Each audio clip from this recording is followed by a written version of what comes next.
Hello and very warm welcome. Today I am starting my topic on bioconcentration, bioaccumulation and biomagnification of pesticides.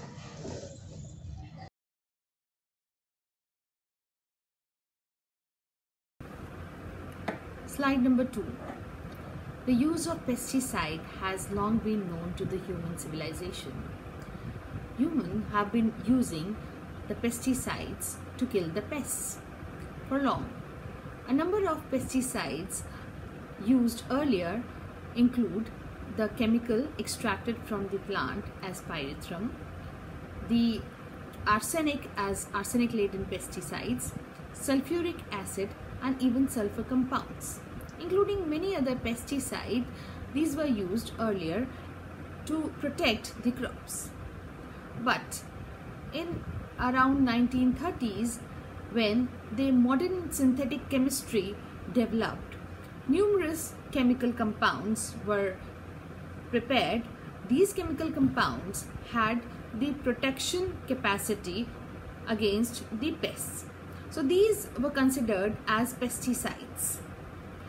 After the World War II, number of other pesticides came into existence. These pesticides were extensively used in agriculture.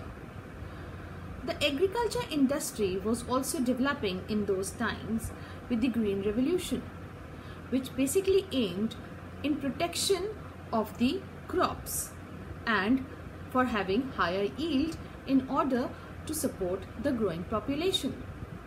So the agriculture was developing by the use of other means like irrigation, better seeds or disease-resistant seeds, or the other means like use of fertilizers which can enrich the soil quality. The pesticides were particularly used to protect from number of field pests or even the stored pests.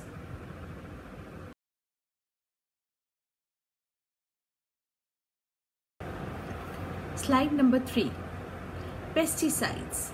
These are substances or mixture of substances which can be applied on the fields as well as in stored pest conditions to kill, destroy, repel or even mitigate pests. But what are pests? Pests are biological agents. These can be microorganisms, these can be certain types of plants, these can be insects which are troublesome to the crops or to the food material. These can destroy the food or cause harmful destructive effects. So the use of pesticides is recommended to remove this trouble by killing, destroying or repelling the pests.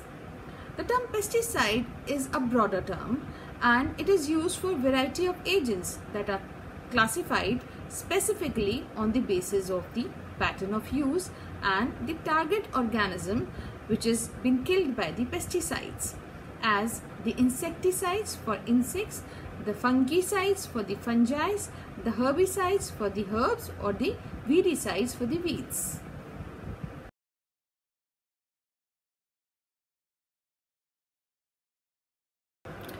Slide 4. After the application of pesticides, only about 1% reaches to the target pest. The rest is lost into the environmental components through spray drifts, off-target deposition, runoff with rains or even photodegradation. Once the pesticides are applied, these become part of the environment and its metabolism and degradation as well as persistence depends on its chemical nature and reactivity. Slide 5. The pesticides are hazardous to human as well as the entire ecosystem due to its persistence in environment. Many such chemicals persist in environment for years and remain as environmental pollutants. The exposure of these pollutants can occur through occupation in the workers working in the manufacturing industry or the farmers which apply the same in the field. In the environment also, number of residues remain which are present in air, water and soil which are causing exposure to the entire ecosystem. All these cause undesirable hazardous effects on non-target communities, the ecosystem and ultimately the human beings also.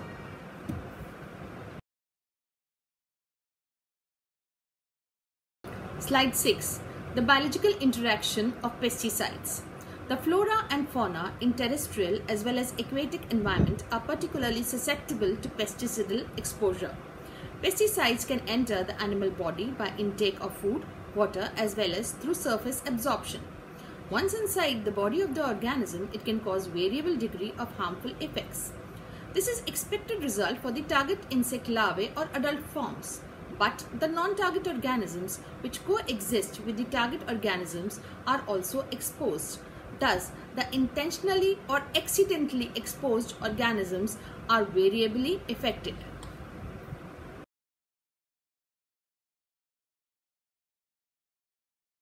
Slide 7. Intake and depuration.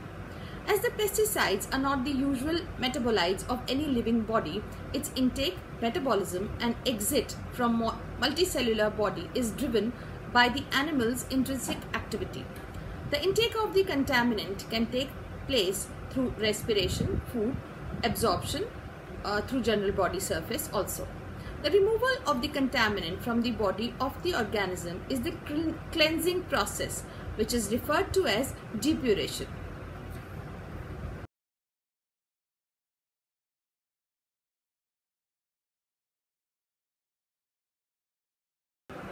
Slide 8. We discuss the definitions: the bioaccumulation, bioconcentration and biomagnification. In case of contaminant intake, chiefly by respiration, and the contaminant is retained in the body due to insufficient depuration, the phenomena is called bioconcentration. But if all the modes of contaminant intake is considered as food, water, respiration and direct contact followed by retention in the body, the phenomena is referred to as bioaccumulation. Both the terms bioaccumulation and bioconcentration are used for animals in one trophic level only. The animals of higher trophic levels accumulate magnified quantities of pesticides in their tissues by regularly thriving on animals of lower trophic levels with accumulated pesticides. This phenomena of unexpectedly elevated level of contaminant in animals of higher trophic level is called biomagnification.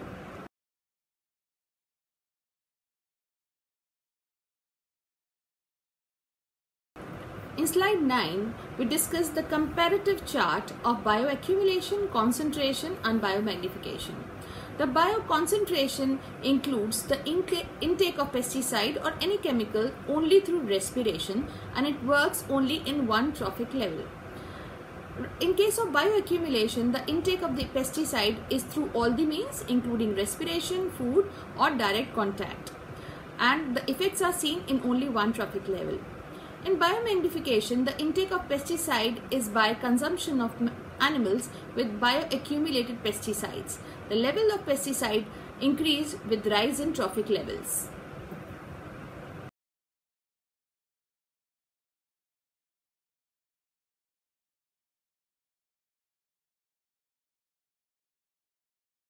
In slide 10, we discuss the factors which influence bioaccumulation. First is age. As pesticides persist in environment, their concentration increase in the animal body with the age of the organism. The second is the biological half-life. The extent of poisoning does depend on the biological half-life of the chemical. This is the time taken by the body to eliminate 1/2 of the accumulated toxin from the body. Thus, the longer the half-life of the pesticide or the chemical, the greater the toxicity and the environmental impact. The third is the lipophilicity of the pesticide, which plays a role as an essential component of bioaccumulation. As persistent pesticides with lipophilic nature seek complexation with organic lipid containing materials which is present in the living or dead biological material.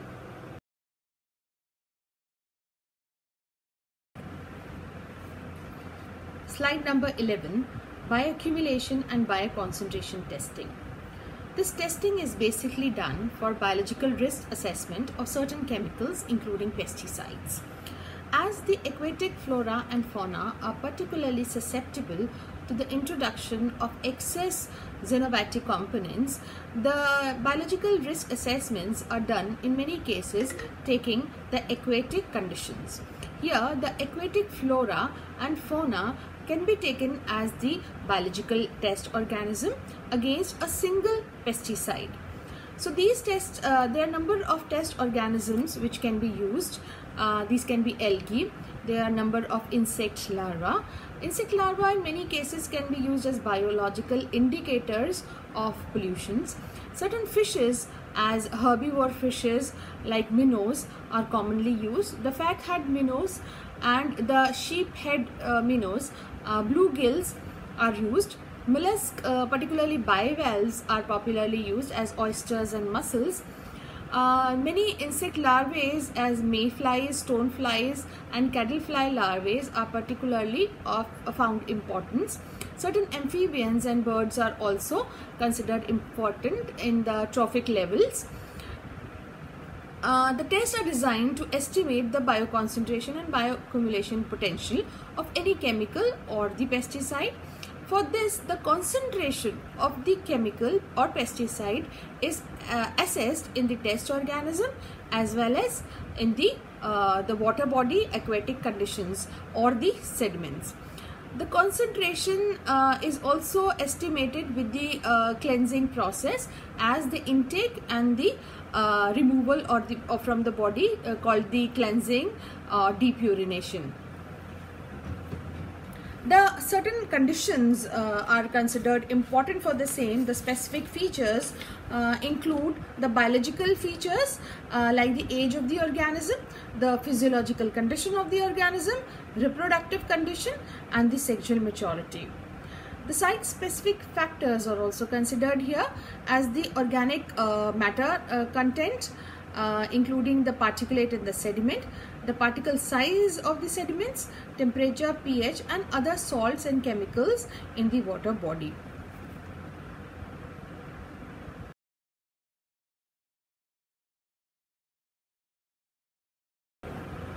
Slide number 12, equilibrium. While testing the bioaccumulation or the concentration level for the biological risk assessment of any pesticide or chemical or any xenobacteric compounds, the equilibrium state has to be studied or has to be achieved. This is the steady state or the dynamic steady state between the intake and the elimination of the chemical from the biological system. The intake of the chemical into the biological system generally can occur through many sources, as we have already discussed, as a respiration or through food or through the direct contact.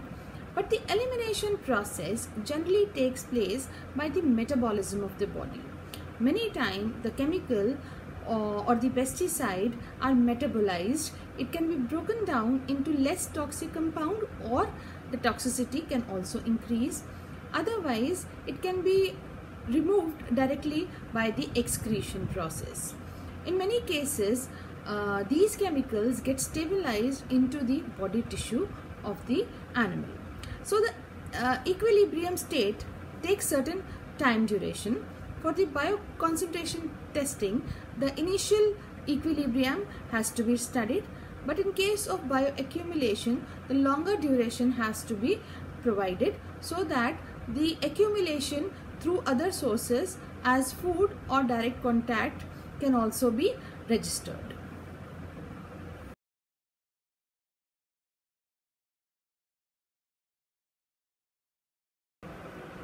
Slide 13, we talk about the bioconcentration factor BCF. The bioconcentration and bioaccumulation are estimated from the concentration of pesticide or any chemical in the test animal in relation to the concentration in the test water or test sediments. The concentration of the pesticide in biological tissues is usually estimated in two phases, as the intake phase and the depuration or the cleansing phase, up to the time when the steady state is achieved. This is the equilibrium stage. As the concentration is a test of chemical accumulation by direct exposure, the duration of the test lasts up to the time when the initial steady state is achieved.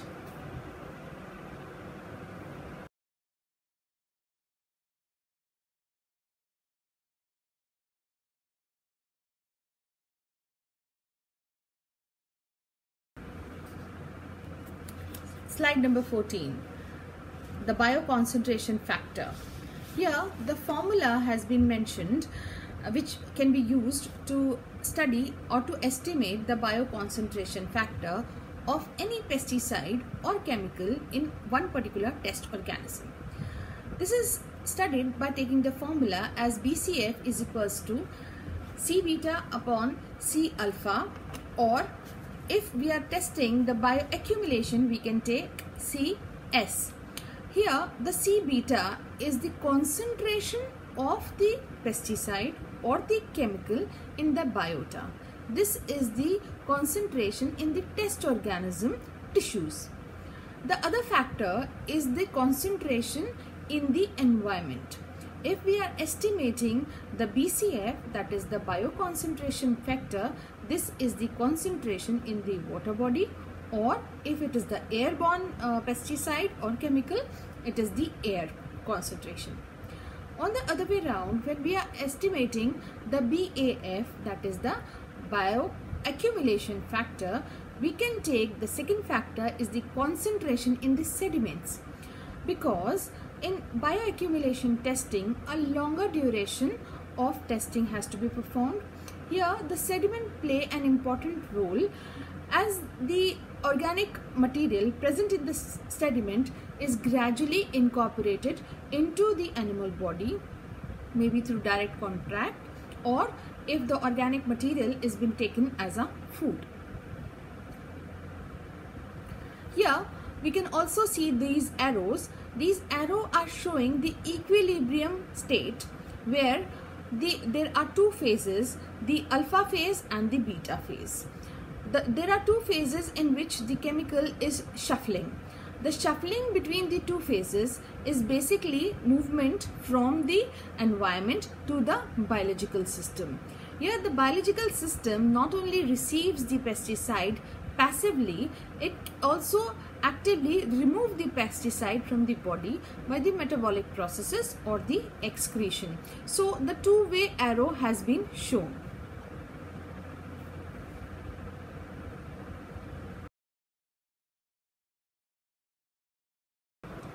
Slide 15, the bioaccumulation factor BAF.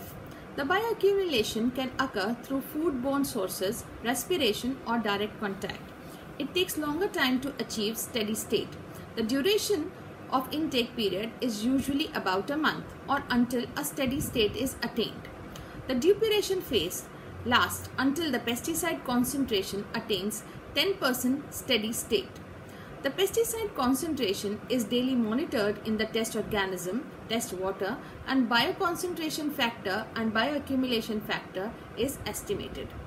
The sediment test water bioaccumulation tests are also commonly conducted to determine the bioavailability of sediment contaminants which can pose health hazards to the organism in the higher trophic chain.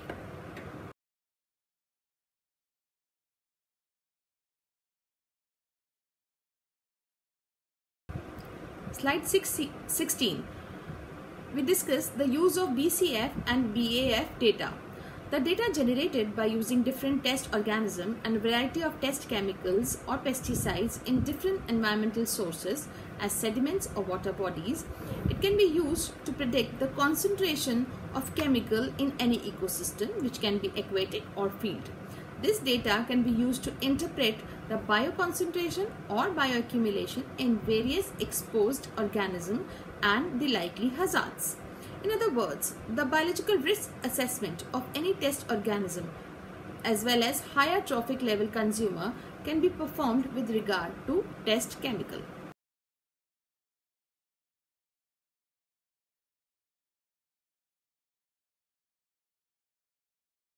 Slide 17. We talk about the biomagnification. The term biomagnification refers to increase in the concentration of the test chemical as it moves through the food chain. This occurs when pesticide or chemical passes from lower trophic level to higher trophic level consumer.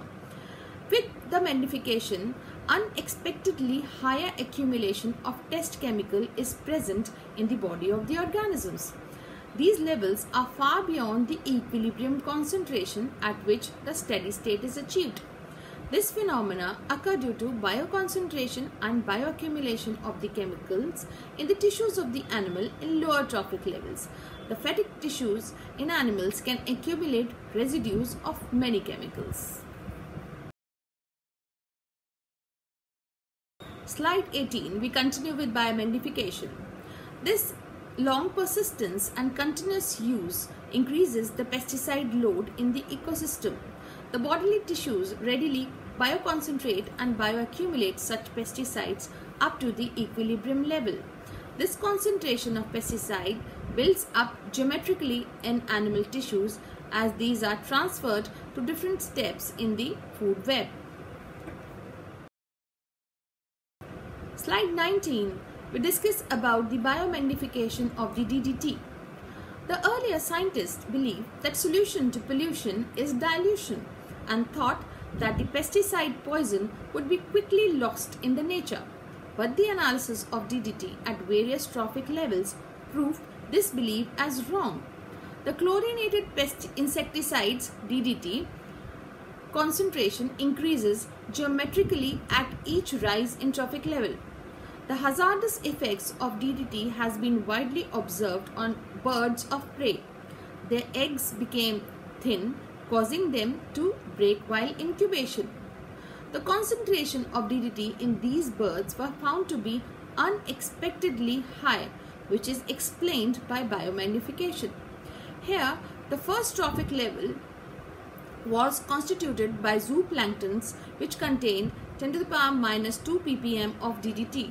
The minnows which consume these zooplanktons contain 10 to the power minus 1 ppm of DDT. The needlefishes which lie in the next trophic level as these thrive on minnows contained 1 ppm of DDT. And finally, the carnivorous birds in the highest trophic level contain 10 ppm of DDT.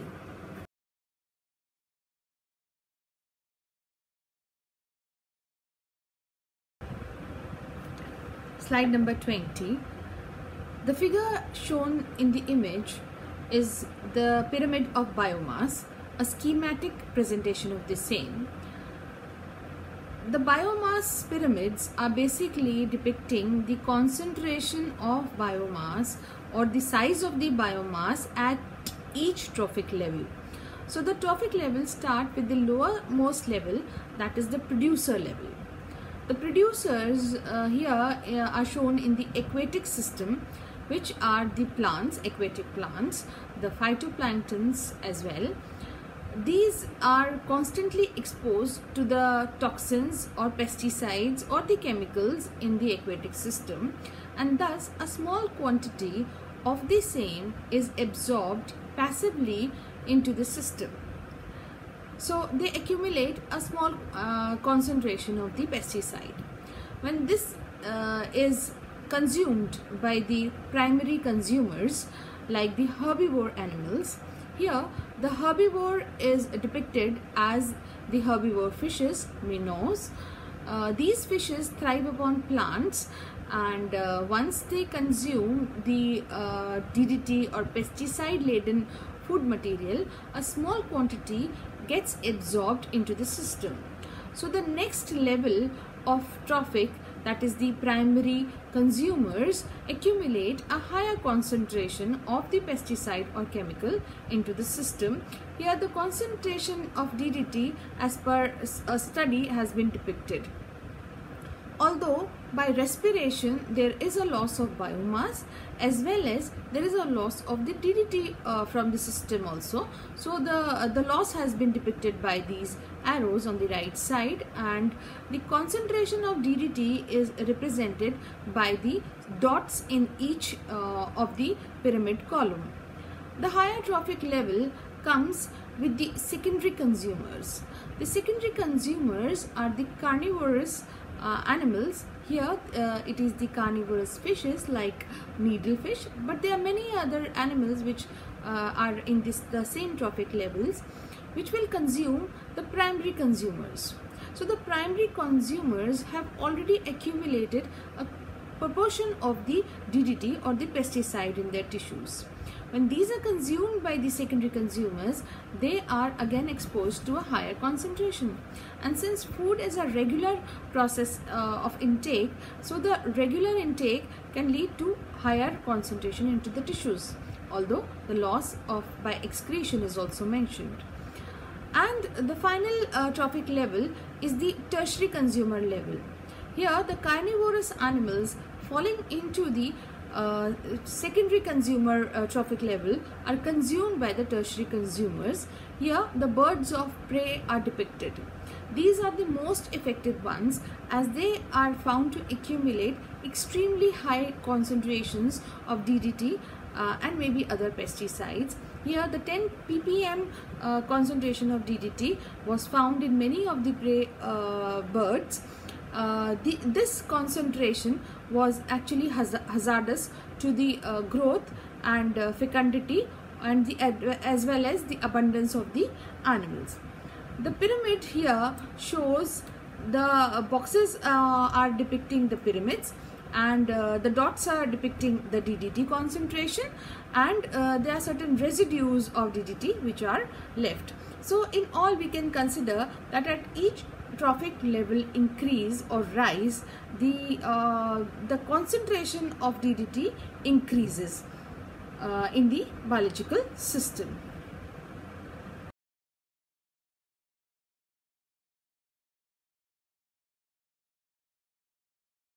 Slide 21.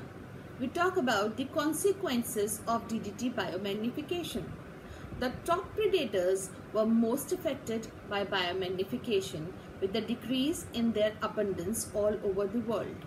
Numerous studies provided abundant evidences that the tertiary carnivores in the highest trophic level or the end of the longer food chains like ospreys, pelicans, falcons and eagles suffered serious declines in fecundity and consequently in their population size.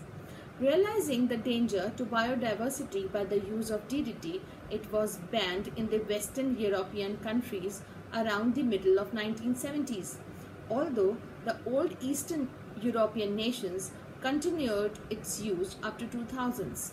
This caused the greater loss of herrings in the region.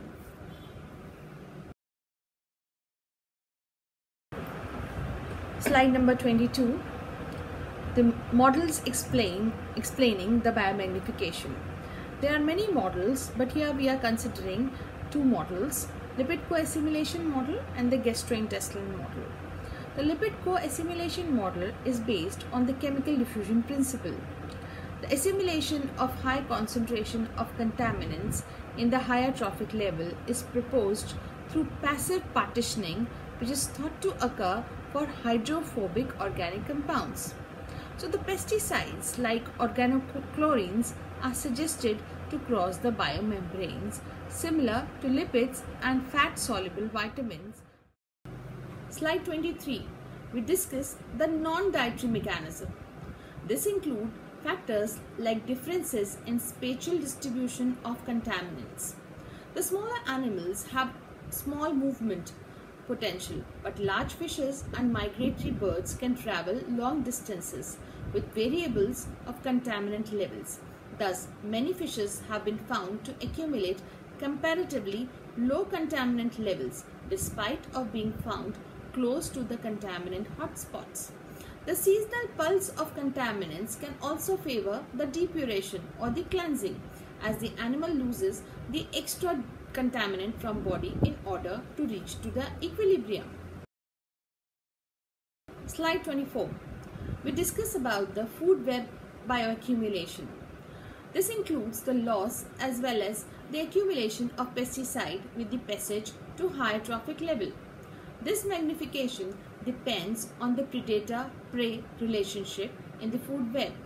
In many cases, this magnification can account to 10,000 to 100,000 times increase in lipid normalized concentration of a bioaccumulative substance.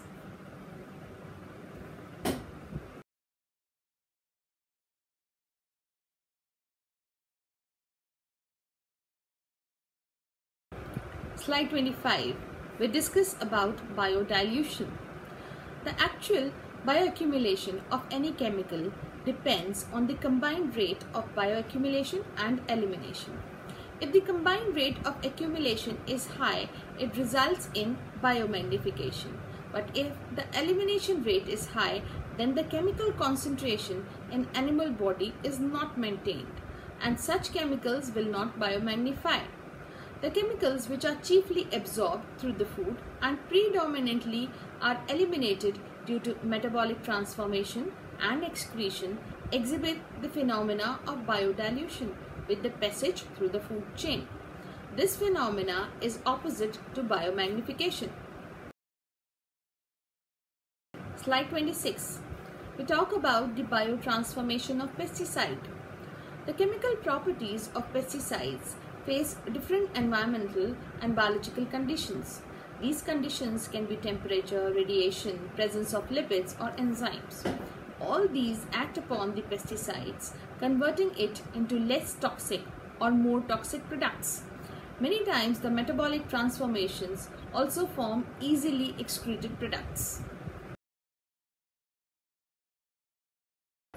Finally, we come to the conclusion of the presentation. The xenobiotic compounds like pesticides are on one hand an essential compound for sustainable agriculture, but on the other hand, these can cause hazardous consequences against non-target organisms. After the realizations of these hazardous toxic conditions developing in the environment, resulting in the reduction of animal abundance and diversity, alternative strategies for sustainable agriculture were proposed. The crops can be protected from pests by methods like organic farming, using genetically modified pest-resistant varieties, use of biodegradable pesticides with low persistence is also possible. The use and application frequency of the pesticide should be regulated and made safe. For this, the farmers and other users should be provided training for regulated uses.